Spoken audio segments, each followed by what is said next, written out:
Vamos falar sobre a Septuaginta.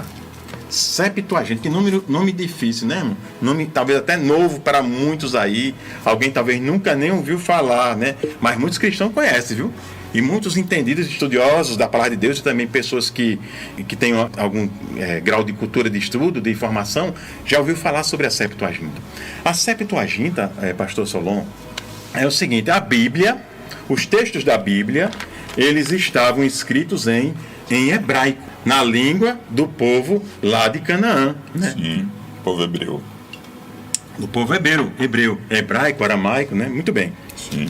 Mas, veja, Ptolomeu, que nós falamos há poucos instantes, o rei macedônio, lá do Egito, aquele que ficou com a parte egípcia do Império Macedônio, depois da morte de Alexandre, ele quis ter uma cópia da Bíblia. Ele disse: eu quero uma cópia da Bíblia. Para sua biblioteca. Para minha biblioteca na cidade de Alexandria, aquela famosa pela grande biblioteca de Alexandria. Né? Esse eu quero a Bíblia também para as minhas estantes aqui, um livro que está faltando aqui, tem que ter uma Bíblia. E ele pediu, encomendou, diz a história, que a Bíblia ela foi traduzida, né, no século III a.C. Dizem, a tradição conta que cerca de 72 escribas, 6 de cada tribo de Israel, fizeram a tradução do Pentateuco. O que é o Pentateuco? Os 5 primeiros livros da Bíblia, né? É os 5 primeiros livros? Pronto, meu irmão, o pastor Solon respondeu. O Pentateuco é Gênesis, Êxodo, Levítico, Números e Deuteronômio. Sim. Os 5 primeiros livros da Bíblia. Ele pediu a tradução da lei. E ela foi feita em cerca de 72 dias. Por isso, o nome dessa Bíblia ficou famoso como Septuaginta, que vem de 70, esse nome aí. E ficou conhecida como a versão dos 70. Em que língua que ela foi escrita? Porque a Bíblia era em hebraico. Ela foi escrita em grego koiné, que é a versão popular de um grego de padrão popular. É a linguagem comum. Não era o grego erudito, mas era o grego comum, certo? Falado no Mediterrâneo, nos países do Mediterrâneo. Guarde bem essa história, porque lá na frente a gente vai precisar lembrar disso. Ptolomeu pediu uma tradução da Bíblia, mas não foi traduzido somente os livros do Pentateuco. Outros livros, além desses, os proféticos, e outros livros históricos, e mais alguns outros livros, foram traduzidos entre o século III e o século I. Ou seja, a tradução começa no século III, termina no século I. Aqueles 72 tradutores iniciais já não eram mais nem vivos, viu? Eles começaram traduzindo a Bíblia e depois traduziram um bocado de outros textos. Que todos esses textos depois foram reunidos e diziam assim: isso aqui é a Bíblia, é a Septuaginta. Mas tinha textos que não eram do cânon hebraico. Nós vamos ver isso ainda. Nesse mesmo período, no século III, foram escritos esses outros textos em grego koiné. Esses textos, irmãos, que nós vamos já dizer quais são esses, né? Eles têm um valor muito grande, muito grande. E tiveram um valor também para a cristandade do primeiro século muito grande. Mas um valor, irmão, histórico, um valor de testemunho, de vida.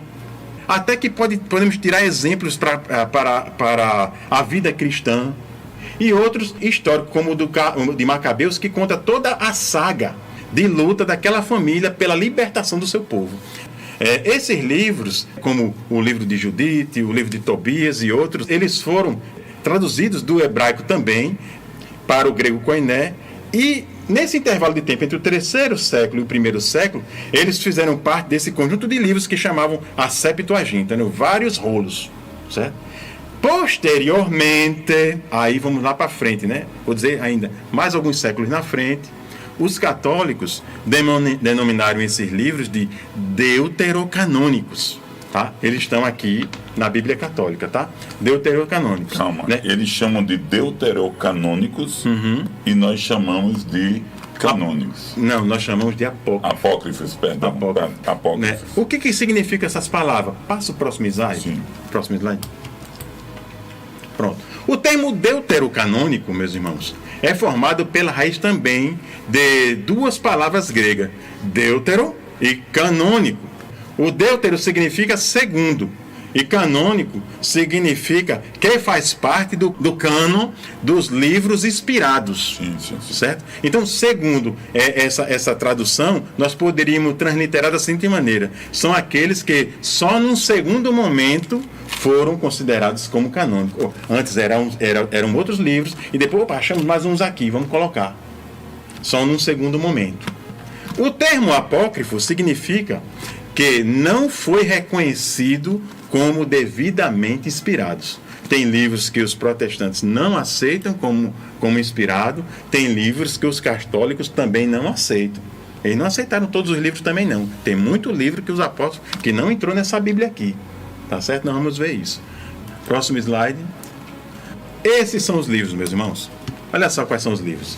Esses aqui são os livros que para nós são apócrifos. Mas para eles são deuterocanônicos. Mas para os católicos são deuterocanônicos. Porque entraram no cano num segundo momento. Veja só, olha o ano que esses textos foram escritos, meus irmãos. E perceba que eles estão naquele intervalo do período interbíblico de silêncio profético em Israel. Os 400 anos, cerca de 400 anos, entre Malaquias e Mateus. Olha lá, Tobias. Um fato interessante, deixa eu voltar aqui a imagem aqui. Um fato interessante é que se vocês olharem muito bem, né, me corrija se eu estiver errado. Certo. Tá? Você vai ver aqui, ó, Tobias, 200 a.C., ou seja, período antebíblico. Interbíblico.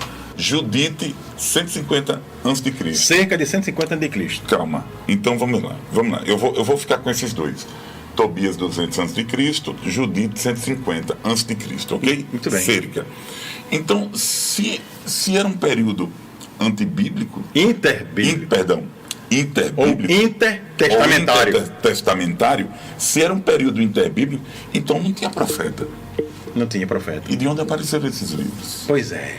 É isso que essa pergunta que não cala. É isso que nós vamos questionar durante este estudo que nós estamos fazendo. Essa apresentação. Se esse livro aqui, Tobias, cerca de 200 anos antes de Cristo, período interbíblico ou intertestamentário, se era o maior silêncio de Deus, se Deus está em silêncio, então de onde veio essa inspiração para a escrita de Tobias, Pastor de Solon, e outros? nós estamos dizendo que o livro não é verdadeiro? Não. A questão aqui não é essa. O livro é verdadeiro. A pergunta aqui Os é outra. escritos existem? Existem. A pergunta em hebraico? Não. Não. A pergunta aqui é outra.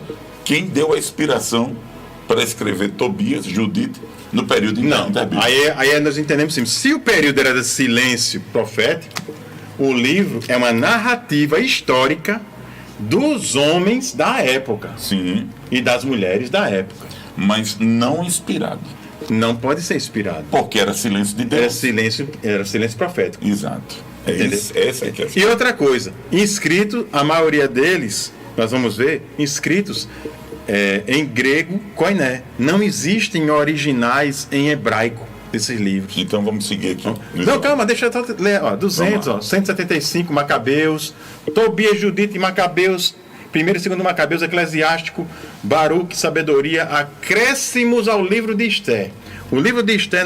Calma aí. O livro de Esther tem acréscimo? Tem acréscimo. Meus irmãos, vocês sabiam? Tem acréscimo. Vocês sabiam que o livro de Esther tem acréscimo? Tem acréscimo. Aumentaram uns capítulos aí de Esther. Tem acréscimo. Explique isso aí. É o seguinte, as nossas Bíblias, certo? Bíblias protestantes, as Bíblias hebraicas, tá certo? Elas têm apenas até o capítulo 10. Sim. Na Bíblia católica tem um acréscimo, mas tem uma nota de São Jerônimo, que eu vou mostrar a vocês o que é que São Jerônimo disse. Tá certo? Para não dizer assim, é o irmão Cid que está dizendo, é o pastor Cid, é o pastor Solon, é o teólogo Cid que está falando. Não, tem umas notas de São Jerônimo na Vulgata. Certo. Nós vamos explicar depois, certo? Tá. Ele fala alguma coisa desses livros. Então, eles foram acrescentados, mas não eram de língua hebraica, era de língua grega. Entendi. Eram documentos que só foram achados no grego e não fazia parte do cânon hebraico. Tá certo? Então você tem ainda um acréscimo em Esther do capítulo 11 ao 16. Pode abrir sua Bíblia aí em casa, se você é evangélico. Não vai ter esses capítulos aí não. Agora você tem uma Bíblia católica, abre Esther. Você vai encontrar capítulo 11 ao 16. Tá certo? Acréscimos ao livro do profeta Daniel. Do capítulo 3, do versículo 24 ao 90, nós encontramos um texto que não está nas nossas Bíblias. Por exemplo, a oração de Azarias, um daqueles jovens que entrou na fornalha de fogo. Sim, certo. Está lá, essa oração. Todos esses versículos aí. Isso foi feito no ano 100 a.C. Esse texto foi produzido em grego koiné. Tá? E incluído na Septuaginta, que começou a ser traduzida no século III e terminou no século I. Então esses daí foi do século I. Então não foi aqueles 70 tradutores que traduziram não, para o grego não. Foi alguém depois. Entendo. Entenda o raciocínio, certo? Os primeiros tradutores traduziram o Pentateuco. Aí depois, no século III, 300 a.C. Aí no 100 a.C., um século antes de Cristo, aí vem agora outros com novos textos e trazem esses textos que são acrescentados. Nós estamos dizendo que esses textos não são verdadeiros? Não estamos. Mas nós estamos querendo mostrar para vocês, e nós vamos mostrar, certo? Que eles não foram soprados por Deus. Eles foram escritos por homem. É verdade? Sim. Que está escrito lá? Sim, é verdade. É um testemunho da época, é histórico, No caso, os livros apócrifos, eles são uma literatura de acontecimento. Da história do povo de Israel. Naquela época do período interbíblico. Mas o que aconteceu com aquele povo? Acréscimos ainda a Daniel do capítulo 13 e 14. Tem uma história lá, a história de Susana, no capítulo 13, e a história de Bel e o Dragão, no capítulo 14. É interessante, eu li essas duas histórias. Peraí. Nós estamos aqui na parte inferior aqui do slide, né? Tem aqui 100 a.C., né? Acréscimos de Daniel 13 e 14. Não, perdão. É porque assim, a oração de Azarias que é de 100 de Cristo. Ponto. Acréscimo Daniel, capítulo 13. Aí Susana, 200 a 100 de Cristo, e Bel e o Dragão a 100 de Cristo. Certo. Então, ok. E ainda tem uma carta de Jeremias. Ainda tem uma carta de Jeremias, que Jeremias escreve aos exilados na Babilônia, que essa carta ficou meio que... Onde é que eu vou encaixar essa carta aqui? Aí não quiseram encaixar lá no livro de Jeremias e colocaram lá no final do livro de Baruque, que é um apócrifo para nós, que é deuterocanônico para os católicos, que é apócrifo para nós, botaram no final como um apêndice, no final do capítulo, no capítulo 6 de Baruque, como um apêndice. Foi colocado lá. Amém? E foi escrito o texto, que é datado dessa data, porque é um texto que foi encontrado, que é o texto em grego koiné, do ano 300 ao ano 100. Tá certo? Amém? Ou seja, todos os livros apócrifos, eles são de origem grega, né? Vem do koiné. Não. Vamos melhorar a explicação. Tá.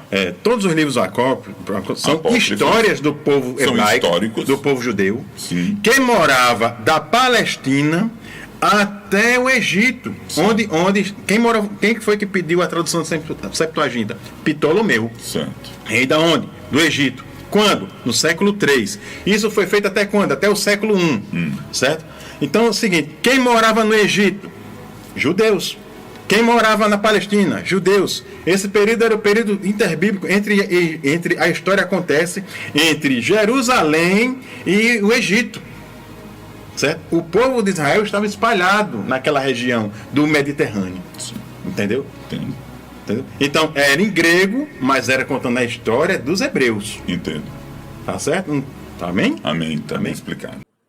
Se você gostou do nosso conteúdo, clique no gostei aqui embaixo, no joinha, e inscreva-se no nosso canal. Fazendo assim, você estará dizendo para o YouTube que este vídeo é recomendado para outras pessoas.